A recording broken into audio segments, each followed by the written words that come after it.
Você já se sentiu com muita angústia?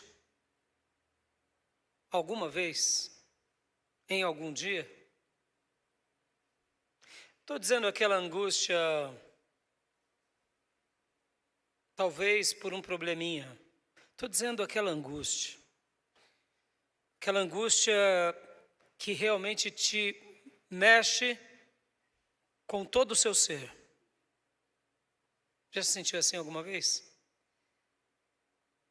Você já teve um medo talvez inexplicável, medo de existir, de viver, medo do amanhã, medo das coisas que estão ao seu redor? Você já se sentiu desesperado? Aquele desespero que você não sabe por que aconteceu, ou de onde vem, ou por que é, ou talvez você saiba o porquê é, ou talvez de onde está vindo. Você já se sentiu assim? Ou quem sabe em crises, dias de crise. Algumas crises são até decifradas, compreendidas por nós. Outras crises não conseguimos entender. Crises que acontecem dentro de nós, crises das nossas mazelas, de coisas inexplicáveis, de um passado sombrio, mas que te leva a viver crises horrorosas, como se você estivesse entrando em lugares sombrios e tenta sair de lá e não consegue, e isso te gera terror, te gera medo, gera angústia, desespero. Você já sentiu assim? Ou quem sabe culpa, uma culpa pelo que você fez, pelo qual você não deveria ter feito, mas você insistiu, achando que estaria tudo bem, que daria certo, você daria um jeito e de repente, agora, depois que tudo passou, sobre você vem uma culpa pelo que você cometeu.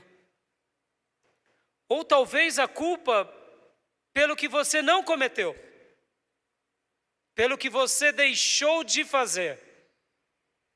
Sabe que deveria ter feito, que deveria ter ajudado, que deveria ter amparado, que deveria ter socorrido, mas não fez nada. E naquela hora você disse para você mesmo, está tudo bem. Afinal de contas, todo mundo erra. E depois os dias foram se passando e a culpa foi aumentando dentro de você e agora você se sente imensamente culpado. Já aconteceu isso com você? Ou quem sabe você já passou pela experiência de tentar fugir e você fica em mais crise porque você sabe que deseja fugir para um lugar que nem você sabe onde é, mas uma vontade só de fugir. Fugir de você mesmo, fugir da vida, fugir dos problemas. Já se sentiu assim? Ou quem sabe você tem crises internas por não ser compreendido, ou seja, as pessoas não te compreendem. E você tenta se explicar, tenta falar, tenta dar razões e motivos, e quanto mais você age, pior fica. Isso tudo te oprime, isso tudo te destrói por dentro, te destrói na mente, na alma. E você se sente preso dentro de você mesmo, sem conseguir fugir. Ou você tem vivido dias de ansiedade, como se estivessem colocando armadilhas para te prender, para te capturar, na semelhança de um pássaro. E vive Esse terror de que tem alguém te perseguindo o tempo todo e você não sabe explicar. Essa mensagem é para você, que passa por alguma coisa dentre essas ou muitas outras. Há um texto nas Escrituras que Deus deixou de propósito para que a gente pudesse encontrar nele refúgio, encontrar nele abrigo, encontrar nele segurança. Lá no Velho Testamento, no livro de Josué, no capítulo 20, Deus vai separar algumas cidades como cidades refúgio. Para quê, pastor? Porque Deus já estava prevendo que os seus filhos sofreriam algum mal.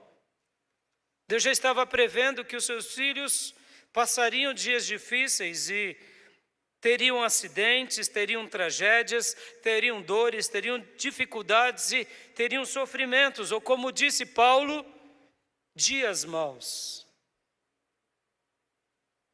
E Paulo disse: prepara para passar os dias maus.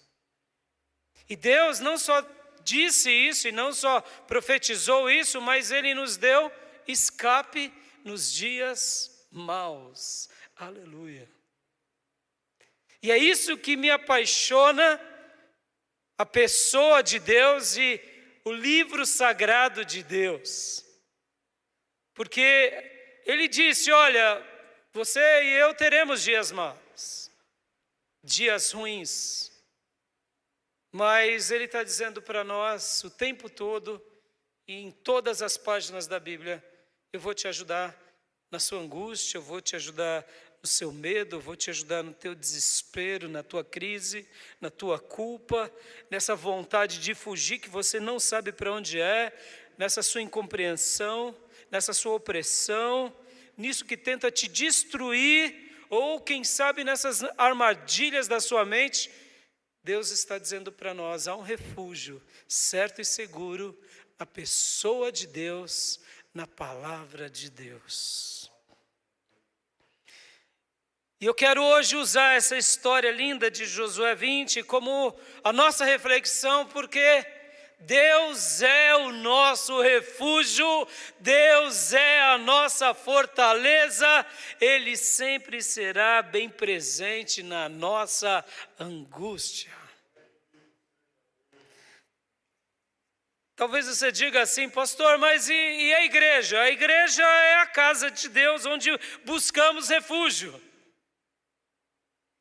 Ela é a morada do Altíssimo para nós.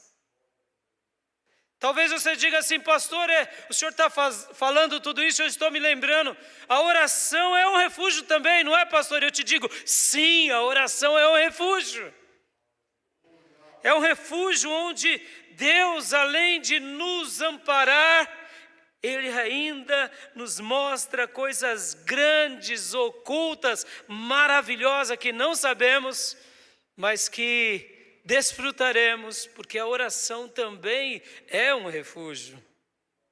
A palavra de Deus também é um refúgio onde temos nela orientações, temos nela lugar e direções de como passarmos os dias difíceis. O jejum também é um refúgio, aonde fortalecemos o nosso homem interior e buscamos fortaleza espiritual no nosso espírito. E a comunhão dos santos, como essa que fazemos hoje, também é um refúgio, porque é nessa comunhão com os santos aonde encontramos amigos e irmãos que estão no mesmo propósito de buscarmos refúgio em Deus e de sermos refúgios uns para com os outros o tempo todo. E nessa história de Josué 20, ainda há uma coisa linda, fantástica e maravilhosa, que eram cidades de refúgio aonde os levitas, os sacerdotes, seriam os mentores desses que estavam precisando de proteção e de abrigo. Então, nos líderes espirituais, recebemos da parte de Deus e por meio deles, pela misericórdia de Deus, uma autoridade que nos protege e nos ajuda diante de qualquer vingador de sangue. Por quê? Porque Deus levantou essas pessoas também para cuidarem da nossa alma e para que dessa forma eles possam ser os ministros de Deus, que representam Deus entre nós, ajudando-nos como refúgios visíveis. Deus deixa um texto aqui lindo, um texto maravilhoso. Eu quero ler com vocês agora, Êxodo capítulo de número 20, do versículo de número 1 em diante. Ou melhor, desculpa, Josué 20. Josué capítulo de número 20, versículo de número 1 em diante. Disse o Senhor a Josué: diga aos israelitas que designem as cidades de refúgio, como lhes ordenei por meio de Moisés, para que todo aquele que matar alguém sem intenção e acidentalmente possa fugir para lá e proteger-se do vingador da vítima. Quando o homicida involuntário fugir para uma dessas cidades, terá que colocar-se junto à porta da cidade e expor o caso às autoridades daquela cidade. Eles o receberão e lhes darão um local para morar entre eles. Caso o vingador da vítima o persiga, eles não o entregarão, pois matou o seu próximo acidentalmente, sem maldade e sem premeditação. Todavia, ele terá que permanecer naquela cidade até comparecer a julgamento perante a comunidade e até morrer o sumo sacerdote que estiver servindo naquele período. Então poderá voltar para a sua própria casa, a cidade de onde fugiu. Assim eles separaram Quedes na Galileia, nos montes de Naftali, Siquém, nos montes de Efraim, e Quiriate Arba, que é Hebrom, nos montes de Judá. E do lado leste do Jordão, perto de Jericó, designaram Bezer, no planalto desértico da tribo de Ruben, Ramote, em Gileade, na tribo de Gade, e Golá, em Bassã, na tribo de Manassés. Qualquer israelita ou estrangeiro residente que matasse alguém sem intenção poderia fugir para qualquer destas cidades, para isso designadas, e escapar do vingador da vítima, antes de comparecer a julgamento perante a comunidade. Até aqui. Hoje eu quero fazer uma ponte com o Novo Testamento, porque talvez você diga: pastor, eu não matei ninguém. Eu não cometi esse mal nem por acidente. Deixa eu te perguntar aqui. Você já desejou mal no seu coração? Você já disse assim: raca, tolo? Sabe que o raca que Jesus quis dizer aqui é aquilo mesmo que fazemos quando temos catarro na garganta, que nos incomoda, que estamos doentes, e a gente tem aquele gesto ruim, feio, mas é isso. O raca é isso, é tratar o outro assim. Você já sentiu vontade de cuspir em alguém? É o raca. Vem cá, você já sentiu vontade de bater em alguém? Ou vamos lá, de matar alguém? Somos homicidas, de uma forma diferente. Porque talvez você acha que você nunca matou ninguém, mas Jesus nos ensina, se eu desejei mal no meu coração, eu já me torno culpado. Se eu já tentei pagar mal com mal, alguém já te fez mal? Seja honesto diante de Deus. Você já tentou revidar a galope? Talvez você não fez porque você se lembrou, eu sou cristão, mas o seu coração fez. Dentro de você teve aquela revolta, aquele ódio e aquela vontade de pagar mal com mal. Pois é, já pecamos. Eu já passei por isso inúmeras vezes. Inúmeras vezes. Vontade de fazer justiça com a minha mão, vontade de exercitar juízo com a minha mão, fazer algo com a minha mão e quem sabe ainda um pouco mais pesado. Por quê? Porque eu achei que fui ferido, eu fui traído, eu fui lesado e eu fui maltratado. Então, o Raimundo já sentiu vontade de fazer isso inúmeras vezes.